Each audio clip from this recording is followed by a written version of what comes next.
Welcome back to our channel. నేను మీ మాధురి. ఎప్పుడు కూడా నువ్వు జీవితంలో ఇలాంటి వాళ్ళతో వాదనకు దిగు.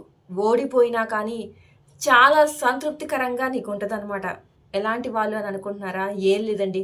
జ్ఞానం ఉన్న వాళ్ళతో నువ్వు వాదించు.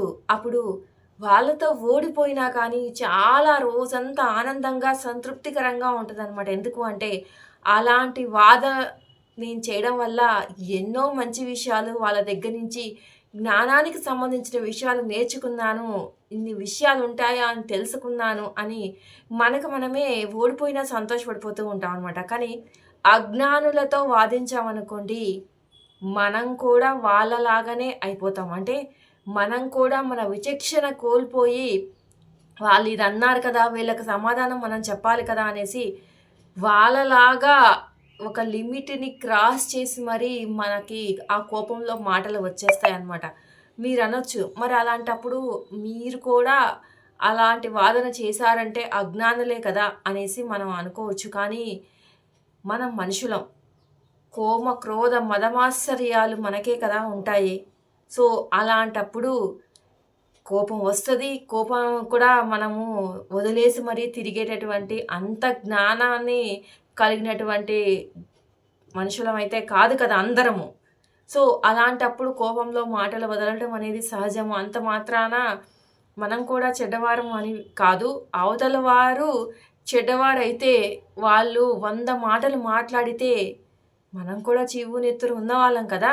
ఒక 10 మాటలో, ఒక 4 మాటలో అనేస్తాం కదా కోపం ఉన్నప్పుడు. అది నేను చెప్తున్నా అనమాట. కాబట్టి అలాంటి వాళ్ళతో మనకి వాదన అనవసరం అనమాట. ఎందుకు అంటే మనం అనొచ్చు, ఎలాగ జ్ఞానం ఉన్నవాళ్ళు, ఎలాగ అజ్ఞానం ఉన్నవాళ్ళని తెలుస్తారు మనుషులు అని చెప్పేసి. మనకి వాళ్ళతో పరిచయం ఉన్నప్పుడు ఎంతో కొంత వాళ్ళ గురించి మనకి తెలుస్తది. ఒకవేళ పరిచయం లేని వాళ్ళతో మరీ అంత వాదనకి మనం దిగం. ఒకవేళ ఏదో జర్నీలో ఉన్నాం, ఏదో ఉన్నాం, ఒక టాపికొచ్చింది, ఏదో టైమ్ పాస్‌గా మొదలైన ఆ చిట్ చాట్ కాస్త ఇంత వాదనలాగా దిగాల్సొచ్చింది అని అనుకున్నప్పుడైనా కానీ, వాళ్ళు వితండవాదం చేస్తున్నారు. వాళ్ళు తాము పట్టిన కుందేళ్ళకి మూడే కాళ్ళు అని అంటున్నారు. నిజాన్ని ఎంత చెప్పినా గ్రహించకుండా, ఎంతమంది చెప్పినా గ్రహించకుండా అలాగే మాట్లాడుతున్నారు అని అనుకోండి. అది జర్నీ కానివ్వండి, లేదంటే ఏదన్నా ఫంక్షనో, పబ్బమో ఉన్నప్పుడు అందరం కలుస్తాము. అలాంటప్పుడు ఏదో ఒక టాపిక్స్ ఒస్తాయి. ఎక్కడైనా కానివ్వండి, వితండవాదం చేసే వాళ్ళని ఈజీగా మనం కనిపెట్టొచ్చనమాట. అంటే వాళ్ళింక ఎదుట వాళ్ళు ఎన్ని రకాల ఎగ్జాంపుల్ తీసుకొని ఎంత మంచిగా చెప్పినా వినరు. మేమింతే, మేము ఆలోచించేది ఇంతే అని అంటారనమాట. అలాంటి వాళ్ళని అజ్ఞానులు, అలాంటి వాళ్ళని వితండవాదులు అంటారనమాట.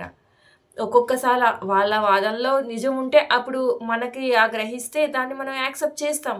కానీ ఎదుటి వాళ్ళు ఏది చెప్పినా యాక్సెప్ట్ చేసే మూడ్‌లో ఉండరు. యాక్సెప్ట్ చెయ్యరనమాట. అలాంటి వాళ్ళ గురించి మాట్లాడుతున్నాను. ఇక జ్ఞానులు. జ్ఞానులు అంటే మంచి మాటలండి. ఇప్పుడు మనకి తెలియని విషయాలు ఎవరు చెప్పినా కానీ వాళ్ళకి మనకంటే ఎంతో కొంత జ్ఞానం ఉన్నట్టే కదా! అది ఏ విషయంలో కానివ్వండి. ఒక విషయం గురించి టాపిక్ ఒక పాలిటిక్సే తీసుకుందాము, ఒక ఎంటర్‌టైన్‌మెంటే తీసుకుందాము. ఏదైనా మీకు నచ్చిన టాపిక్ కావచ్చు ఏదైనా, ఎందులో అయినా మీకు తెలియని విషయాలు వాళ్ళకి తెలిసినయి అంటే మీకన్నా ఎంతో కొంత నాలెడ్జ్ ఉన్న పర్సను, నాలెడ్జ్ వాళ్ళకుంది అనేసి, అరే! ఈ విషయం నాకు తెలీదే కొత్త విషయమే అని తెలుసుకోవడంలో తప్పులేదనమాట. అలాంటి వాళ్ళతో వాదించినప్పుడు మాటికి మాటిగా పెరిగి ఇదిగో ఈ ప్రామాణికంగా ఇక్కడి నుంచి తీసుకొని చెప్తున్నాము. ఈ భగవద్గీతలో చూసాము, ఈ భాగవతంలో చూసాము ఇట్లా. కరెక్ట్ ఎగ్జాంపుల్స్ కూడా తీసుకొని మనకు ఎక్స్‌ప్లెయిన్ చేస్తారు. అలాంటప్పుడు అలాంటి జ్ఞానుల దగ్గర మాత్రం మనం వాదనలో ఓడిపోయినా కూడా తప్పు లేదు అని చెప్తున్నాననమాట. కాబట్టి ఫైనల్ కన్క్లూజన్ ఏంటి అంటే, అనవసరమైన వాదనలు అజ్ఞానులతో చేయకండి. జ్ఞానులతో చెయ్యండి. కనీసం జ్ఞానమైనా వస్తది అని చెప్తున్నా అనమాట. ఇదండి ఈరోజు వీడియో. వీడియో కనుక నచ్చితే లైక్ చేయడం మర్చిపోవద్దు. మరిన్ని ఇలాంటి వీడియోస్ కోసం వెంటనే ఛానల్ సబ్స్క్రైబ్ చేసుకొని పక్కనే ఉన్న బెల్ ఐకాన్ కూడా ప్రెస్ చేయండి. అప్పుడే నేను పెట్టే డైలీ నోటిఫికేషన్స్ మీ దాకా వచ్చేస్తాయి.